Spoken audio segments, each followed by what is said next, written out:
Over the last year, my partner and I have been doing a lot of reflection, just soul searching on how she and I connect to each other as partners.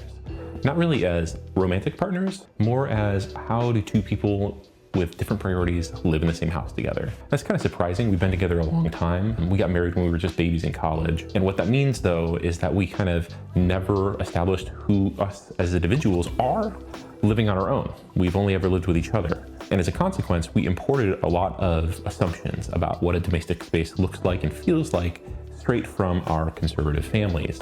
Now, like many American households, our families were ones where the domestic labor was not split particularly evenly. The mother, the wife, in both of those situations did the vast majority of work around the house. And we were replicating that in our own lives here as well. Neither of us wanted that, but it just kept happening anyways. And despite wanting to change this, we failed time and time again to make any meaningful progress in redistributing that labor more equitably. And at the end of the day, my partner, a woman, would go to bed most nights feeling the strain, the burden, the toll of managing a household, both materially and cognitively, while I kind of just went through life not worrying too much about it. Hi, my name is Jordan. Welcome to the Crossover Appeal. And today I'm going to explain to you how exploding barrels in video games are making me a better husband.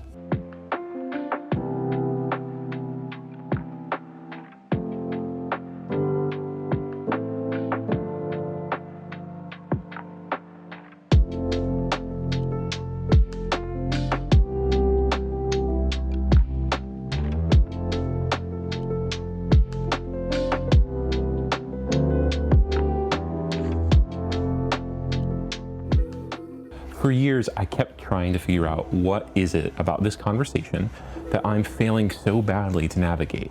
I'm generally pretty good at figuring stuff out. And what it came down to was there was this nagging feeling that I just could not shake. This feeling came up whenever we discussed how our domestic labor was split together. It came up whenever my partner would come to me to be like, hey, I really need you to do a little bit more around the house. It came up whenever I was feeling tired from a day in grad school or a day at work and came back and knew I had to do some extra laundry. And it was such a nagging feeling that I would torpedo half of the conversations we tried to have about this by giving voice to it as soon as it bubbled up, without really doing much reflection on where it was coming from. It's sort of hard to explain, but I'm gonna try, and maybe you'll resonate with it.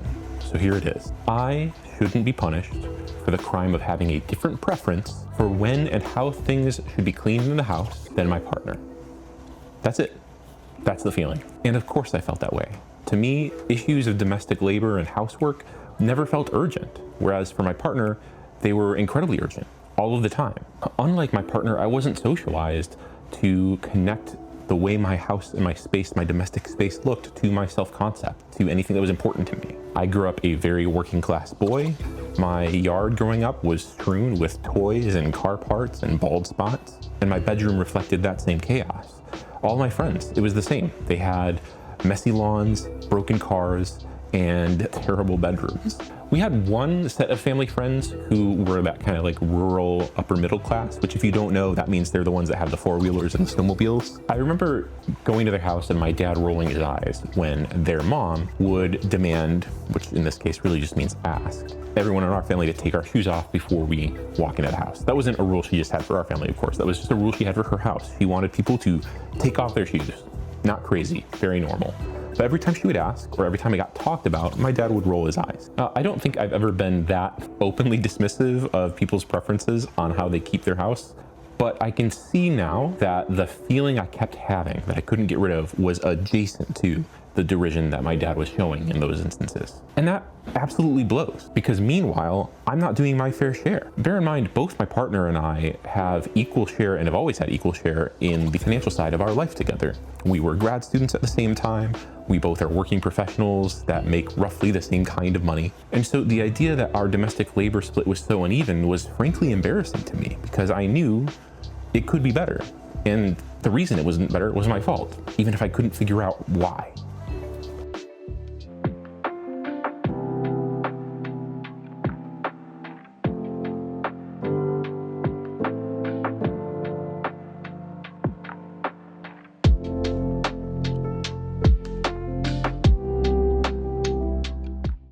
It was a problem I was interested in solving. I just couldn't figure out what steps I needed to take, even though if you ask anybody, the steps are just do more work. Things only got more embarrassing for me the more I dug into and learned about how systemic and just like widespread this issue is, especially in relationships between different gendered partners.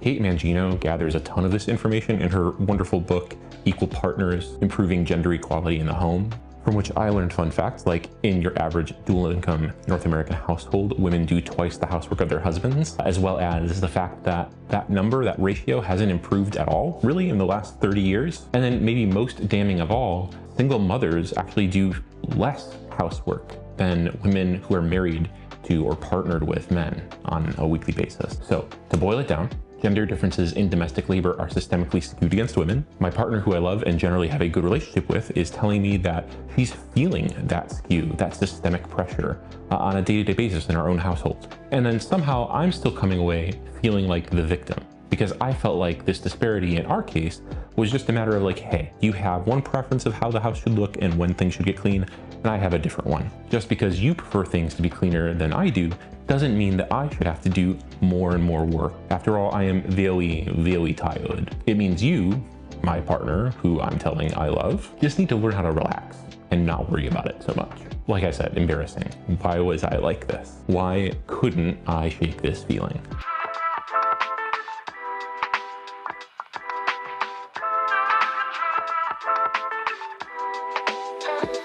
I've played video games my whole life.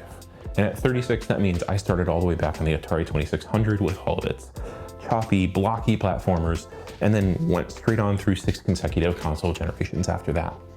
I spent most of the 2010s studying video games academically, and now here I am, screaming towards middle age, making videos about video games on the internet for you. That kind of familiarity with video games teaches you that there's a lot of implicit rules buried in all kinds of games. Rules like press A to jump, squeeze the right trigger to accelerate, squeeze the left trigger to brake. Make sure you check behind every waterfall. One of the most time-tested of these rules has to do with barrels. Brown barrels? Don't worry about it. Stop looking at them. Why are you staring at these brown barrels, you barrel pervert? Red barrels, though, those you need to keep an eye on. If you've spent any amount of time with video games, you'll know what I'm talking about. In fact, you probably knew where I was going with this as soon as you heard the word barrel come out of my mouth. The red ones explode. It's weird how automatic that knowledge feels to you if you're a gamer. It's not like it's a trope we've inherited from movies or television. At least I can't remember any TV show where the hero had to defeat their adversary by shooting a red barrel at just the right time. And it's certainly not something that I've encountered in, everyday life, walking around. Video games are full of interesting little perceptual moments like this. Quickly intuiting which objects in the field of play are important and significant to your goals is a really key skill in the gamer's toolkit. It's also a key consideration in game design. Balancing the ratio of interactable to non-interactable objects and placing them in the correct spaces, it's one of the key ways that game designers direct player attention. And in game design, directing player attention is basically authorship. For that authorship to work as consistently and automatically as it needs to, gamers have to be habituated to its signposts. That's what all of these unspoken rules are. They're little blips in the interface that function like something between a password and an inside joke. Red barrels are just one of many gateways to the gamer in-group. In his 2015 book, The Interface Envelope, Gaming Technology Power, James Ash borrows a term from media scholarship to describe the difference in how objects invite different kinds of approaches from players, even if they look superficially similar. The term he uses is resolution. Now, you've probably heard the term resolution in gaming before, but mostly in reference to screens, right? You have high resolution screens, which are clearer, nicer, and then you have low resolution screens, which are fuzzier, less distinct. The reason for this is because higher resolution screens have a higher density of visual information in them than lower resolution screens, and that higher density of information resolves into a clearer image. What James Ash means by resolution, though, is considerably more complex and interesting. What he's talking about is a quality that emerges when one object in an interface, say a brown barrel, interacts with another object in an interface, say a bullet fired by the avatar's gun. Now, hang on to your butts here because this is going to get pretty technical pretty quick. Ash offers 3 characteristics for understanding what resolution is. First, it's the ability to determine what an object in an interface is and what it does. Second, it's the ability for a player to control that object via fine sensory motor discrimination. Third, it's the extent to which an object appears homeostatic from other objects in the interface. Let's take these one by one. The first one, pretty straightforward actually. Low resolution objects are hard to recognize. They don't jump out at you. You may not sense them at all. High resolution objects are more easy to sense. Basically, if a car in a game looks like a car, sounds like a car, moves like a car, feels like a car, that's a pretty high resolution object. If instead it's a parked car that doesn't make a sound, that doesn't actually resemble any car you've ever seen, and if you get closer to it, you see that wheels are kind of squared off, that's a pretty low resolution object. And Ash would say it's low resolution because it lacks the density of qualities that a higher resolution object has. Okay, the second one. For our purposes, we're going to talk about this in terms of interaction. Is the object in question manipulable by the player? And does the object provide a lot of rich feedback to the player when they attempt to manipulate it? With a car example, think of the taxis in the Yakuza games. They generally kind of dot the edges of the map, and you can walk up to them to get somewhere else on the map quickly. When you approach them, they look like taxis. They're bright yellow, you can hear them honking, you can hear the taxi cab driver calling out to you. But then when you go to interact with them, you hit a button and then suddenly you're just somewhere else. They whisk you away. That's pretty low resolution actually, especially when you compare it to something like the cars in Grand Theft Auto, where each car you approach, the door opens for you when you hit a button. You can feel the way your controller rumbles when that happens. You can hear different motor sounds depending on what the car is. The truck sounds different than the compact economy car. That's a very high resolution object, right? It has that high density of qualities that it is communicating back to you as you control it. Now let's do the last one. It's a little bit of a doozy. What the hell does homeostatic mean? Well, if the first one is recognition and the second one is interaction, this one is just about immersion. When an object in a video game is homeostatic from other objects in a video game, that simply means that it appears distinct, autonomous, not part of an indistinct mass. It appears to your senses like a real concrete thing. It doesn't blip in and out of existence, at least not to your senses. It doesn't call attention to some weird disjunction between itself and the rest of the ecosystem. It, in other words, supports the sense that this stuff is real. Game designers build these experiences by arranging and modulating a huge array of objects with varying levels of resolution. And that hierarchy of resolution is critical to how you, the player, know what to do in any given game. Let's take a first-person shooter, Destiny, let's say. In Destiny, you need your guns to be very high resolution objects. You need them to communicate at all times a high density of qualities to you that have to do with its rate of fire, the recoil that it has, the size of its reticle, the amount of damage it does to your enemies. All of that is part of being an extremely high resolution object. And Destiny does that pretty well. There's a reason why when people talk about what they love about Destiny, they tend to talk about the guns because they're incredibly well-designed high resolution objects. Now compare that to any given wall texture in Destiny. Not to say that Destiny is not a pretty game, it is, it's a gorgeous game, but the wall textures in general are very low resolution. They don't offer players some novel form of interaction distinct from the rest of the ecosystem of objects. They don't really distinguish themselves from any other individual texture file, right? They do help and support kind of mood, and they signal visually where you have to stop walking, but in general, they're pretty inert, and that's good. We don't want a game that is full of high resolution wall textures in this sense, right? Because then it would be a sensory nightmare. You'd be in an environment where every object is screaming at you with equal volume. Good designers know how to balance high resolution to low resolution objects. And when it comes to barrels, you can see where I'm going with this, right? Brown barrels, low resolution objects, quiet, indistinct background. Red barrels, high resolution objects, interactive, tactically important, sensorially rich. They go boom.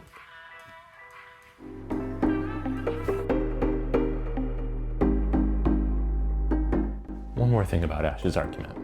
This whole discussion about resolution is the basis for his belief that interfaces like video games don't just affect us the way that films, TV, and books do through primarily representation and analogy. Instead, it's part of this argument that interfaces affect our minds directly, our bodies directly, that they fundamentally engage our brains and bodies in habits that change the way we act moving forward. If you're familiar with the idea of neuroplasticity, this idea that our brains are always kind of physically changing depending on the inputs that come in, that our brains actually grow and respond to stimulus over time, it's related to that. It's this idea that when we engage with interfaces, when we engage with video games, they create new neural pathways that change the way that we respond to stimulus.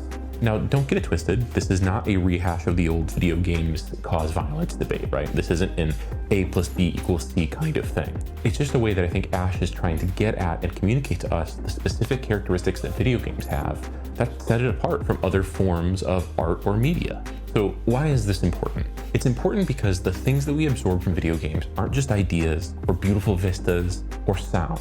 They're sensoromotor habits that our bodies acclimate to almost automatically. Play video games enough and suddenly your body begins to know things that other bodies don't know. Like, for instance, red barrels go boom. It's just something you know without thinking. You can't even remember when you began to know it. If you know right now to shoot the red barrels and not the brown ones, that's because your perceptual capacities, the way you take things into the world, have been literally physically altered by video games.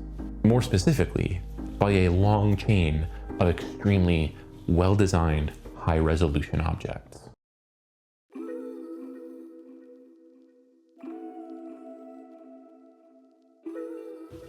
For my entire life, my house has been built mostly of brown barrels. The way my brain cuts through the noise of everyday life has been with a perceptual apparatus that sees a full hamper and says, that's not an interactable object, it's background.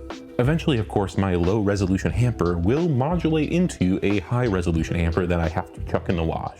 But even in that case, it's not usually the hamper that changes, it's the drawer that's empty of clothes that I can't put on anymore. Even the kinds of objects I'm paying attention to, pretty much across the board, my brain and body absorbs the high density data of a house in need of upkeep and just registers it as background, as noise to ignore.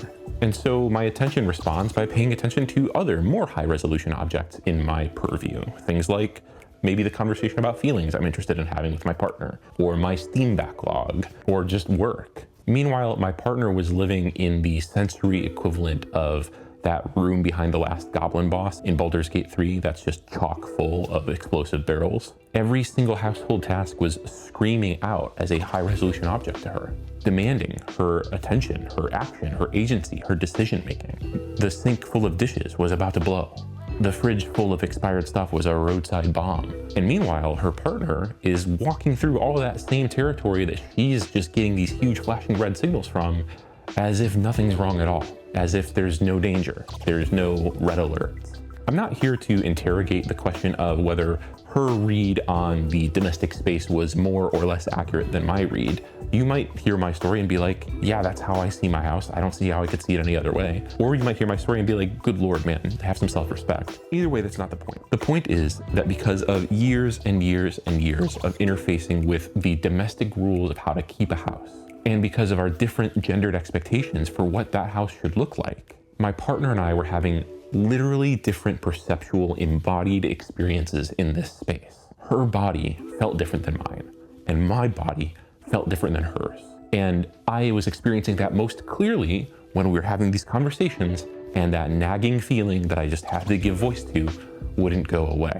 And whereas she was incredibly understanding for years of my perspective, not wanting to force me into like getting overwhelmed with chores all at once, I was much less understanding of her perspective because I couldn't grab onto the fact that even though my intents and values were aligned with this goal of equal distribution of work, my brain and body weren't on board yet. Think of it this way. Imagine there's two people playing a competitive multiplayer shooter. They both know that this map that they're about to play on is full of explosive red barrels. One player knows this because she's been playing video games her whole life. In fact, she's been playing this video game for years, and she plays at least 3 or 4 hours a day. The other player, they know about red barrels, but they learned about it in class.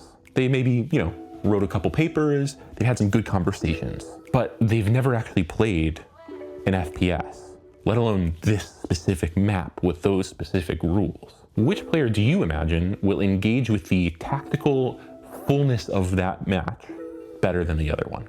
Objects in games don't have fixed resolutions. Their resolutions can change depending on the player that approaches it. Remember, what Ash says about resolution is that it's not a property of the object, it's something that comes out of the meeting between two objects in the interface. Halo 2 introduced the energy sword as a weapon. It's a weapon that more or less guaranteed a one-hit kill so long as you lined your targeting reticle up with your target and got within a close range. That was a key quality of the sword, actually, was that if you were in close enough range, when you pulled the trigger, even if you were farther away than like normal striking distance, you would close that gap kind of automatically and plunge the sword into their back. But an experienced player, someone who'd been messing around with it a lot more, saw the sword differently because they saw how different qualities would emerge when they engaged it one way and when it was engaged with other objects in the interface under specific conditions. Here's what I mean. They felt, those experienced players felt the sensory feedback of being tugged along when they targeted someone, and realized that if the someone they were targeting got launched suddenly by a bomb or a grav lift, that sword would launch them too, and play with the physics of the space in such a way that you could basically fly. The attributes of the sword aren't what changed. What changed was the player who used it and their relationships to the ecosystem of objects that that sword existed in. And so instead of looking for enemies to sneak up on, they started looking for teammates heading towards grav lifts to exploit. It changed the way they saw, felt, and interacted with feedback from the whole battlefield. And that's what I've tried to start doing better at home.